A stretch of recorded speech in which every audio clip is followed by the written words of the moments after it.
Praise the Lord. आज के Bible मनन का विषय है हमारा मस्तक कौन है। परमेश्वर ने हमारे शरीर को मस्तक के अधीन करके रचा है, क्योंकि मस्तिष्क द्वारा संदेश प्रदान किए जाने पर शरीर के सारे अंग कार्यान्वित होते हैं। हम मसीह की देह है और हमारा मस्तिष्क प्रभु यीशु मसीह है। हम उस मस्तक के अंग है या नहीं, यह इस बात से प्रकट होता है कि हम किसकी ओर से आए हुए ज्ञान से चलते हैं। हम परमेश्वर की ओर से आए हुए ज्ञान से चलते हैं तो वो हमारे कामों से, अच्छे चाल चलन से नम्रता सहित प्रकट होता है, क्योंकि जो ज्ञान परमेश्वर से आता है वो स्वभावतः पवित्र और शुद्ध होता है। शांति प्रिय, मिलनसार, दया और अच्छे फलों से जो पवित्र आत्मा द्वारा प्राप्त होता है उससे लदा हुआ तथा भेदभाव रहित और कपट रहित होता है। किंतु जो ज्ञान इसके एकदम विपरीत, अशुद्ध, बकवाद और गलातियों 5:19-20 में बताए गए सब दुर्गुणों से भरा हुआ होता है, जिसे ज्ञान कहना ही गलत बात है, जिसे झूठा ज्ञान कहा जाता है, और जो सांसारिक, शारीरिक और शैतान की ओर से होता है, और जो इस ज्ञान से चलते हैं वहाँ पर कड़वी डाह, कड़वा विरोध, सत्य के विरोध में घमंड करना, झूठापन, फूट डालना, तंटा बखेड़ा, इस तरह की बातें होती है और उनसे हर एक प्रकार के दुष्कर्म होते हैं तथा वहाँ पर अव्यवस्था का निर्माण होता है। ऐसे लोग देखी हुई बातों पर ही मन लगाकर चलते हैं और अपने शारीरिक समझ पर व्यर्थ फूलते हैं। वे उस मस्तक को, शिरोमणि को पकड़े नहीं रहते जो प्रभु यीशु मसीह है,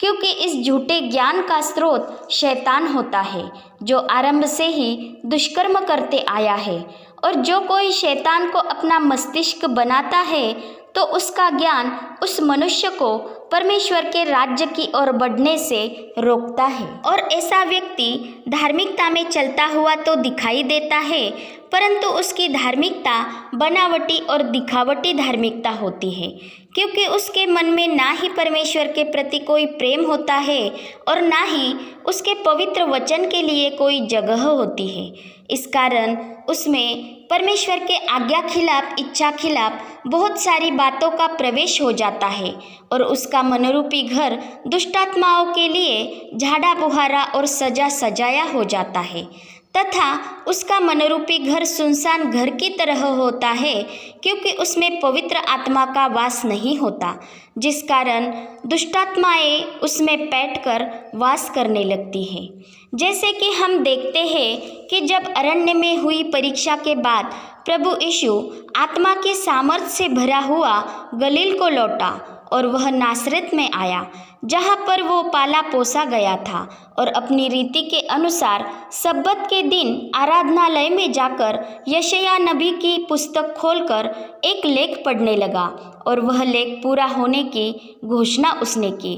क्योंकि उनके लिए उद्धारक मसीह आ चुका है और वो मैं ही हूँ। यह बात उसने उन पर प्रकट की थी, परंतु उसे न समझते हुए उन्होंने उसकी पहचान यूसुफ के पुत्र के तौर पर की। परंतु इसके बाद भी यीशु ने उनसे जो बातें की उससे वे सब क्रोध से भर गए और उन्होंने उठकर उसे न ही आराधनालय से बल्कि नगर से बाहर निकाला, और इतना ही नहीं बल्कि जिस पहाड़ पर उनका नगर बसा हुआ था उसकी चोटी पर ले चले कि उसे वहां से नीचे गिरा दे। परंतु यीशु उनके बीच में से निकलकर चला गया। फिर वह गलील के कफरनहूम नगर में गया और सब्बत के दिन लोगों को उपदेश देने लगा, और उस आराधनालय में बैठे हुए लोग चकित हो गए, क्योंकि उसका वचन अधिकार सहित था। और उसका शब्द सुनते ही आराधनालय में बैठा हुआ एक मनुष्य जिसमें अशुद्ध आत्मा थी, उसने यीशु को पहचानते हुए उससे कहा, हे यीशु नासरी, तू क्यों हमारे बीच आता है? क्या तू हमें नाश करने आया है? मैं तुझे जानता हूँ तू कौन है, तू परमेश्वर का पवित्र पुरुष है। परंतु यीशु ने उसे डांट कर कहा, चुप रहे और उसमें से निकल जा। तब दुष्टात्मा उसे बीच में से पटक कर उसे बिना हानि पहुंचाए उसमें से निकल गई और सबको अचंबा हुआ। उस मनुष्य में अशुद्ध आत्मा होते हुए भी उसने यीशु की सही पहचान की थी, परंतु यीशु ने उसे चुप रहने के लिए कहा, क्योंकि वह मनुष्य उस घर के समान था जो झाड़ा बुहारा और सजा सजाया था, क्योंकि वो आराधनालय में आया था और यीशु को तो पहचानता था, परंतु उसका घर सूना था, क्योंकि उसमें दुष्टात्मा वास कर रही थी, अर्थात उसमें पवित्र आत्मा को स्थान नहीं था। परंतु जब प्रभु यीशु आया तो वो बंधन मुक्त हुआ, क्योंकि प्रभु यीशु शैतान के कामों को नाश करने ही प्रकट हुआ है। इन दोनों घटनाओं से हमें यह प्रकाशन मिलता है कि परमेश्वर का मंदिर अर्थात कलीसिया हो या पवित्र आत्मा का मंदिर अर्थात किसी मनुष्य का शरीर हो या जीवन हो, जब वहाँ पर प्रभु यीशु आता है तो वहाँ पर कोई दुष्टात्मा टिक नहीं पाती, और जब वहाँ पर उसे स्थान दिया जाता है, उसका विरोध नहीं किया जाता, तो वहाँ पर कोई झूठी शिक्षा भी टिक नहीं पाती, क्योंकि वहाँ पर पवित्र आत्मा को स्थान दिया जाता है और वहाँ पर अचंभे के काम होते हैं। हम देखते हैं कि नासरत की आराधनालय में यीशु को बाहर निकाल दिया गया था, उसका विरोध किया गया था, उसे कोई मान सम्मान नहीं मिला, तो वहाँ पर कोई अचंभे के काम न हुए और न ही वे अपने उद्धारकर्ता को जान पाए। परंतु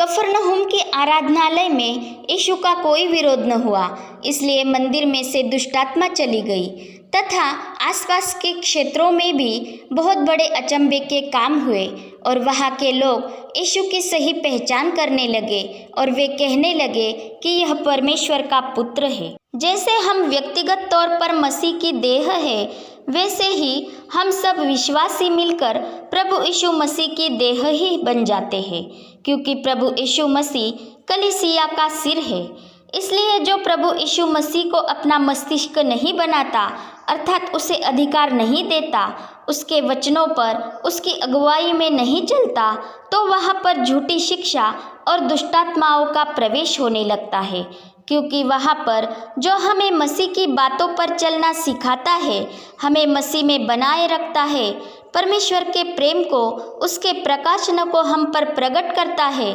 तथा हमें अधिकार और सामर्थ्य में बढ़ाता है, उस पवित्र आत्मा को स्थान नहीं होता है। इसलिए कुलुस्सी 2:6-7 में कहा है, जैसे तुमने मसीह यीशु को प्रभु करके ग्रहण कर लिया है,